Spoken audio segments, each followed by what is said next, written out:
Hey guys, Akio Murasaki here. Today I want to talk about AI again. Yes, it's one of the things that unfortunately keeps increasing, keeps getting worse day after day, and I've been seeing a lot of AI talk on my timeline. Unfortunately, we have to talk about this again. I made a video mid-October about AI art in Mechanical Marie, the anime. I'm gonna link you guys that video at the very end. But just to kind of recap some of the telltale signs of AI art in practice. When you look at the colors, the color gradients are incredibly even and very, very blurry. You're gonna see this. You're gonna see a lot of smoothness in color transitions, for instance, regardless what the color contrast between like the highest and the lowest color range is. You're gonna see a lot of smoothness in this. You're gonna see a lot of evenness, including kind of both linear and radial evenness in the way the color transitions work. Of course, when it comes to details, some of the details are messed up. You're gonna see things like, I don't know, like a pistol with a reverse trigger, for instance, or clothing that should normally be folded, just kind of like blending in together. A lot of these very small details, especially when it comes to hands and feet. Hands and feet are a very common issue with AI. AI typical stable diffusion models usually mess up these things when it comes to like not anatomy details. But there is just in general this weird feel that typical AI art has. And I want to say this has really been the thing, but there's been quite a lot of development, especially when it comes to AI art in movies. So kind of like frame by frame transition AI art that some of the newer models, not standard stable diffusion models, but like models that are, you know, kind of built for building movies and making movie clips. These have exploded in quality in the recent years to the point that apparently now that is becoming the trend when it comes to movie making, clip making, I should rather say. And it so happened that McDonald's, out of all things, has released an AI-generated Christmas ad. And here's some comments from Culture Crave on Twitter. The studio behind it says they hardly slept for several weeks while writing AI prompts and refining the shots. AI didn't make this film, we did. Okay, that is, and then, yeah, comments have been turned off on YouTube, probably because a lot of people are extremely mad and critical for good reasons, I would say. I'm gonna say a little bit about the clip once we watch it. Let's see how quality-wise, how good it really looks. Whether AI has really gotten to the point where spending several weeks without sleep trying to make an AI movie really pays off. Okay, let's play the clip. It's the most terrible time of the year. Alright, let's turn the volume, it's a little high.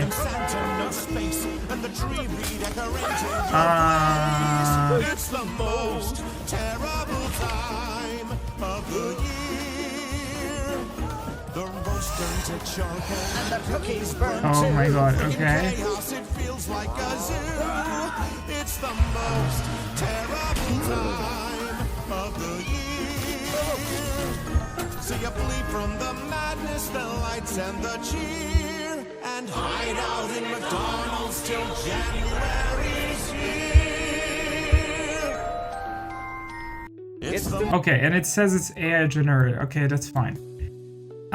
Now, I feel like for people who are not super familiar with AI art, especially kind of like more live AI art, which has a different color grading than like anime or kind of more cartoonish AI art, might not notice this, but when you watch this video very carefully, you will notice, and not frame by frame, but literally you have to look and you have to pay a lot of attention, I have to say, with this one, in order to notice how a lot of the corners just feel very, very blurry and diffused. Like here, for instance, if you just look at the way it's done, like the overall quality of the clip, obviously, you know, super compressed, uploaded to Twitter, does not look good. But when you watch it in motion, you will notice, I think especially here a little bit, you will notice how kind of weirdly diffused the whole thing looks. And then also when it comes to AI art and these more realistic clips, what is kind of clear, I guess, is that a lot of the motion is incredibly smooth and unrealistic. So there is, I would really need to explain this of like 3D motion and geometries and everything, but you will notice that when things are falling, they're falling evenly. There's no like gravity aspect to it. Like when you, let me just see if I can get to the cat here, the clip with the cat here. Oh, I think this one's actually a really good example. It doesn't, when the whole tree with the cat falls, it doesn't start falling faster, and also the way the tree tilts is also fairly unnatural. Like it tilts evenly. Like it seems like the cat is really just attached to the tree. This is basically this is basically how I see it. A lot of the, but in general, again, you really need to pay attention to these things to even notice if the tiny bits and details. Otherwise, like, it's completely impossible to see. So yeah, we've apparently gotten to this point that movies can be fully AI generated now. You don't need people, I guess, and this is essentially the point I would like to make here, especially when it comes to like movie making and stuff like this. What are you exactly gaining here? You are gaining here as McDonald's, the company, because you've now, gaining. You're not actually gaining, but you might think you're gaining because you have a bunch of engineers and prompt engineers and super advanced kind of like Google Fu people that have, quote unquote, they've made this. They did it because they've been working on the prompt engineering to make this happen. You have effectively replaced a crew or multiple crews of specialists of different kinds with basically a bunch of engineers and data scientists to make this happen. So I guess you could probably consider this a gain in terms of the spending on human resources, maybe also spending on time. Although I have to say, if they said several weeks, I would say you could probably make some of these if you did like a more modest set of clips. You could do this with a full camera crew with actors. You could probably do this also in several weeks. I don't see why that would be an issue. But of course, you would have to look for and hire people from different disciplines. You would have to hire the camera people, you would have to hire actors, you would have to hire people who do post-prod as well. So tons of different things. Lighting specialists as well. And again, with stuff like this, like with the cookies here, you would also actually still need to hire animators who would have to do the cookie animations. So that's a lot of different people to consider, and they are now being replaced. So I guess, wow, hooray, it is a gain for the company, but in general, like a massive loss for kind of potential human collaboration and in general, like real human creativity here. So I would say overall, in terms of ethics and morals, I guess, it is a massive loss. But unfortunately, AI stuff is here to stay. And even though I used to be way more critical about AI, in the past, I did change my approach a little bit. And the rest of the videos I'd like to devote to talking about AI art, actually, not just kind of like AI, like anime AI art, not movie AI art. That's what I want to focus, because I did revise my opinion a little bit, and there's going to be a Reddit thread at the end where some of the points are reflected and discussed, and that's kind of where I want to focus here. So when I look nowadays at the Play Store, I want to check out what kind of new gacha games I want to play, because obviously I'm a big gacha addict. That I want to play. I do notice that there is a lot of AI art used for the promo for a lot of gacha games. However, while there's a lot of blatant AI art where you can say, oh my god, this is clearly AI generated and looks like slop, there's way more where you really can't tell anymore sometimes. Like here, for instance, with Ecocalypse, would you be able to tell if this is fully AI generated or not? Because with this one, I can't tell. With these ones here, with Lilith here, I guess a little bit, maybe with Lavia here also a little bit, but otherwise, can I say that, you know, with like 100% certainty, can I say these are or are not AI generated? No, I really cannot. Absolutely not whatsoever. I genuinely, the way, even for instance, like as I mentioned at the very beginning, and this is why I said it, the hands, for instance, here are done pretty well. It does not seem like they were generated.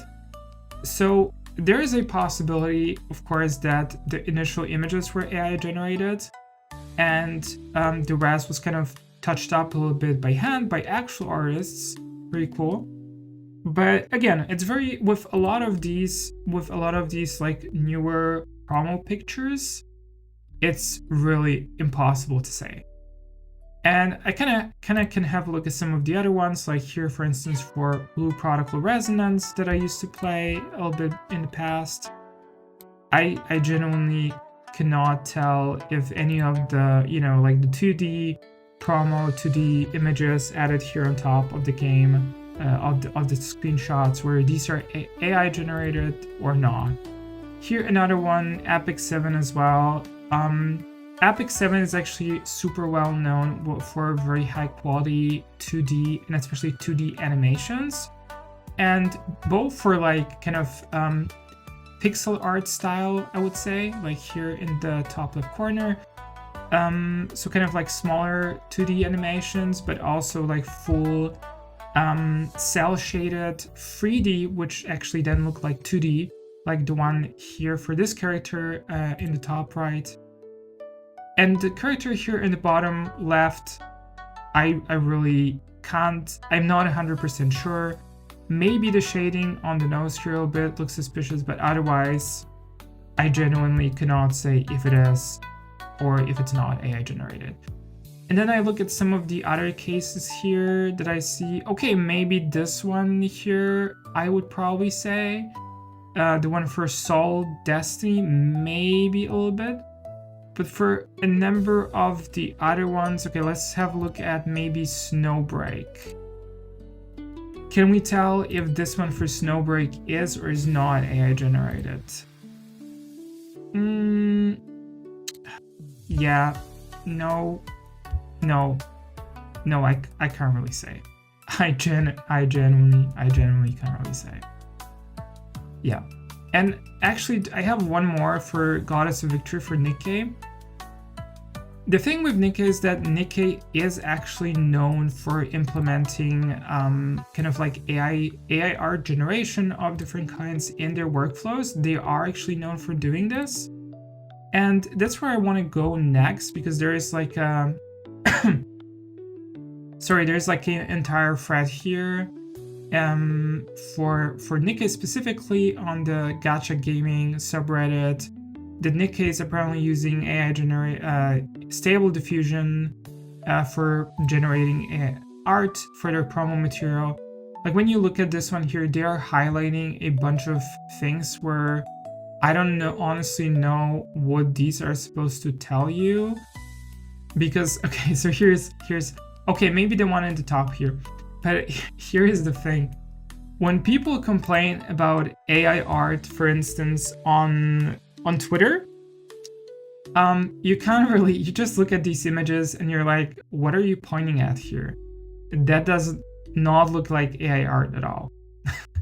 Like, it's just regular art. And so with this one here, there's a bunch of details. Oh my god, the eyebrow is on top. That doesn't actually mean anything, because very often in anime art styles, eyebrows are put on top. I mean, often, but maybe not always actually. Would you get similar like hair details in AI art? You would. They wouldn't be as clean, however, and here's the thing, and that's basically where I want to go with this entire thread, because there's some more details here.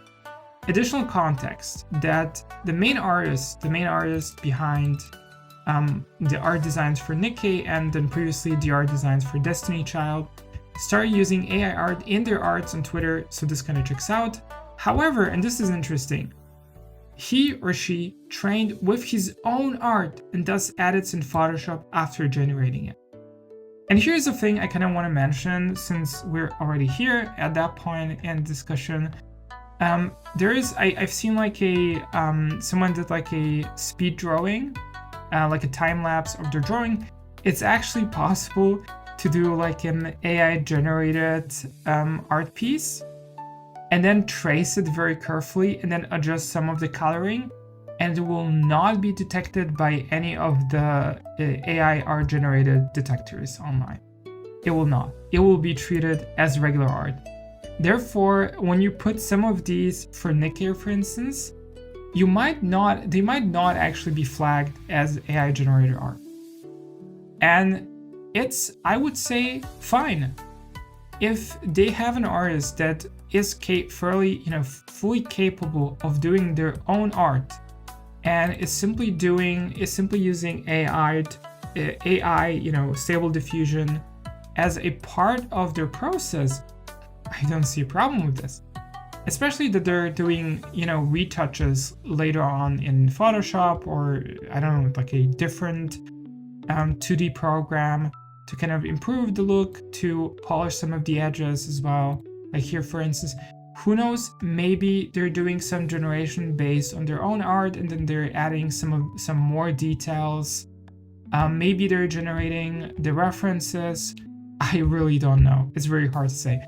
And again, if you're an artist, and this is where I want to get with this, if you're an artist and you are using like AI art as for references, if you're not blatantly tracing and then trying to pass off the trace pieces as your own art, again, I have absolutely nothing to complain about here.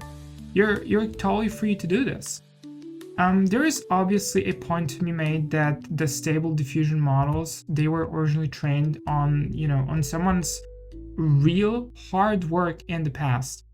That is completely fair. And I think that's very valid criticism.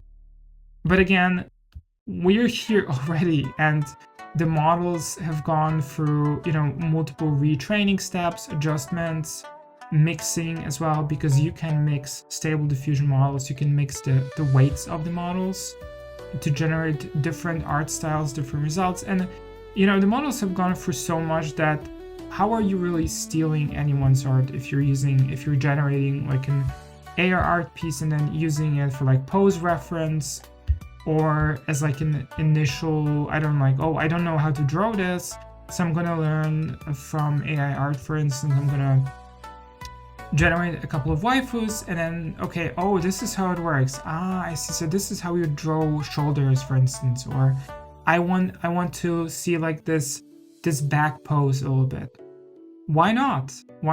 Like, all the power to you if you can somehow, thoroughly incorporate AI art in your art process, because nowadays, especially digital art, it really is a process. It is not just you sitting down and drawing something. No, it's an entire process.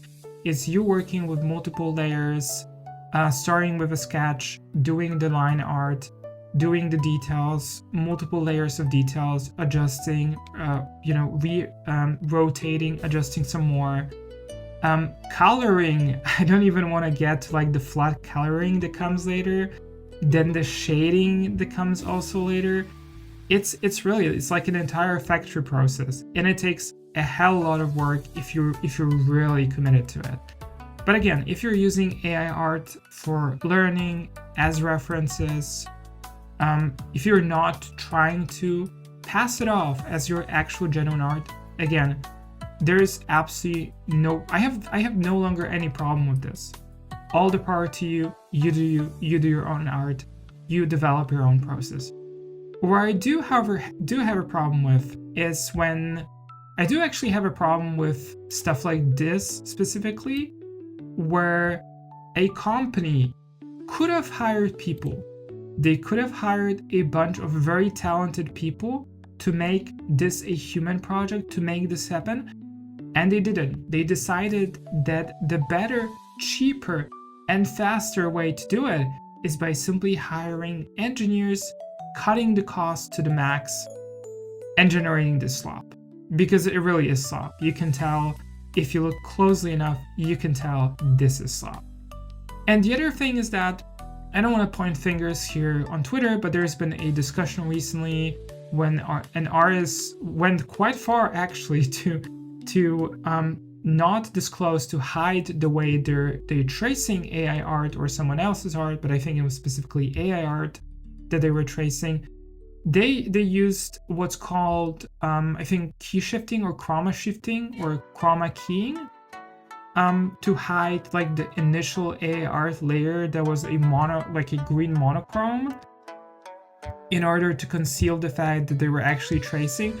They went this far where they could have just said, okay, I am using AI art sometimes for learning. I am still learning. I still don't know how to draw poses, for instance, or detail or pose details or perspective myself.